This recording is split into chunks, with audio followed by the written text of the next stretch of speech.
Banana cake, mga mads. Ako ada ng giluto kaganina. So, sa gusto mo kabaloon sa pagluto, kaning banana cake nga gimikos-mikos ra without any special ingredients, cook with me.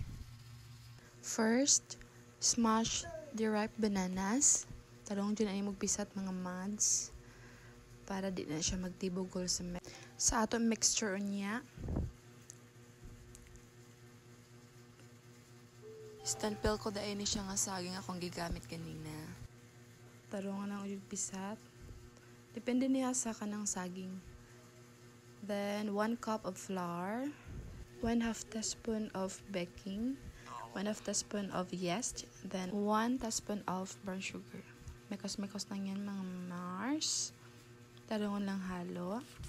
Until yung mixture, maing-anat na siya. And then,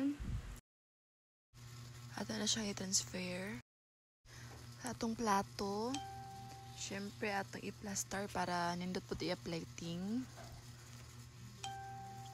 Plaster lang siya, mga mads. Para nindot tanawon. plaster lang. Tapos, ato paalsahon in 5 to 10 minutes.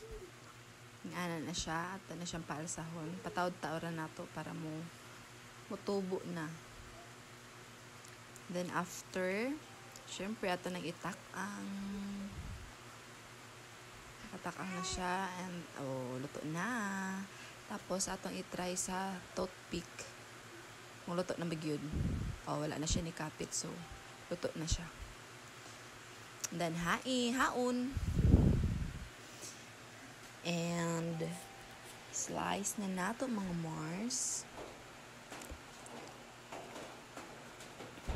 And syempre, after slice, isa pa may paabot, kauna, taste test na. Maura to.